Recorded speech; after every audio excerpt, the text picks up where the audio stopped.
शिवसेना के मुखपत्र सामना में छपे एक लेख ने महाराष्ट्र महाविकास आघाड़ी सरकार में हलचल बढ़ा दी है। शिवसेना ने लेख के जरिए कांग्रेस पर हमला बोला है। पार्टी ने कांग्रेस की तुलना खटिया से की है। संपादकीय का शीर्षक दिया गया है, खटिया क्यों चरमरा रही है।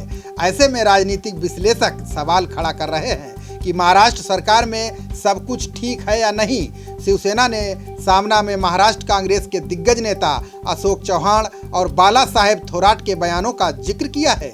लेख में लिखा है कि दोनों मंत्री मुख्यमंत्री से मिलकर अपनी बात कहने वाले हैं। मुख्यमंत्री उनकी बात सुनेंगे और फैसला लेंगे। कांग्रेस कहना क्या चाहती है, राजनीति की पुरानी खटिया कुरकुर की आवाज क्यों कर रही है। सामना के संपादकीय में लिखा गया कि राज्य के मामले में मुख्यमंत्री का फैसला ही आखिरी होता है। किसी भी मामले में कोई और सवाल नहीं रह जाता।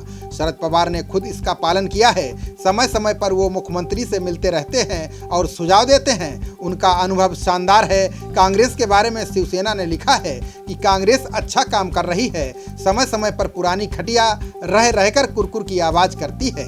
खटिया पुरानी है, लेकिन इसकी एक ऐतिहासिक विरासत है। मुख्यमंत्री ठाकरे को आघाड़ी सरकार में ऐसी कुरकुराहट को सहन करने की तैयारी रखनी चाहिए। लेख के आखिरी में कहा गया है कि उद्धव ठाकरे ऐसे नेता नहीं हैं जो सत्ता के लिए कुछ भी करेंगे।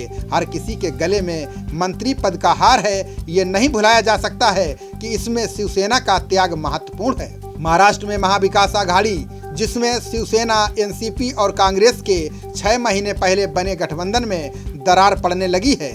चर्चा है कि बड़े फैसलों से कांग्रेस को दूर रखने से पार्टी के कई बड़े नेता मुख्यमंत्री उद्धव ठाकरे से नाराज हैं। इस बात को मंगलवार को एक बार फिर बल मिला जब शिवसेना के मुखपत्र सामना में कांग्रेस के 2 नेता अशोक चौहान और बाला साहेब थोराट पर निशाना साधा गया।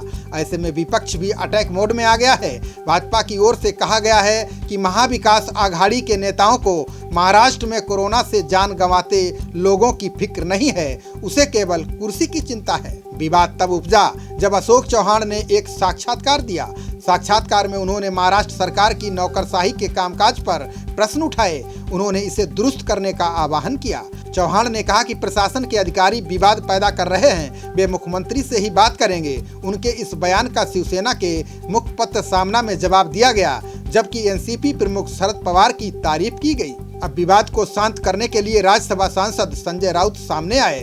उन्होंने कहा कि मुख्यमंत्री उद्धव ठाकरे और राज्य के सभी कैबिनेट मंत्रियों के बीच समन्वय एकदम सही है, कोई नाराज नहीं है। सीएम बाला साहब थोराट और अशोक चौहान से बात करेंगे। जैसे ही राज्य से कोरोना संकट खत्म होगा, सीएम ठाकरे सभी की बात फिर से सुनेंगे। विवाद में मुंबई कांग्रेस के पूर्व अध्यक्ष संजय निरुपम का भी बयान आया है। निरुपम ने लिखा है कि कांग्रेस को पुरानी खटिया बताने वाली शिवसेना एक बात भूल रही है, जिस सत्ता पर वो इतना इतरा रही है वो कांग्रेस के समर्थन के बगैर उसे नसीब नहीं होती। कांग्रेस के मंत्री मुख्यमंत्री से मिलने का समय मांग रहे हैं, मुख्यमंत्री उन्हें छोड़कर सबसे मिल रहे हैं। भाजपा ने इस विवाद को लेकर गठबंधन पर जमकर निशाना साधा। पार्टी ने कहा कि ये लोग महाविकास आघाड़ी पुरानी खाट की आवाज पर बात कर रहे हैं। दुख की बात है कि इन्हें महाराष्ट्र के अस्पतालों में बेड की कमी की कोई चिंता नहीं है। महाविकास आघाड़ी सिर्फ खाट और कुर्सी के बारे में सोचने में मशगूल है। ये भी सोचने वाली बात है कि इतनी बेइज्जती के बाद क्या कांग्रेस और एनसीपी में कोई आत्मसम्मान बचा है।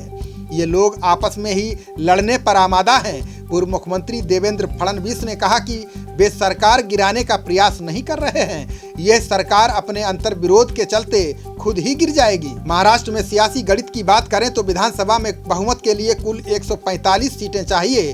शिवसेना 56, एनसीपी 54 और कांग्रेस के पास 44 सीटें हैं। ऐसे में अगर कांग्रेस खपा होकर समर्थन वापस लेती है तो ठाकरे सरकार गिर जाएगी। ऐसे में कांग्रेस के नेताओं की नाराजगी दूर करने के लिए उद्धव ठाकरे बाला साहब थोराट और अशोक चौहान के साथ बैठक करेंगे। खबरों का सिलसिला जारी रहेगा। देखते रहिए जनप्रवाद। नमस्कार।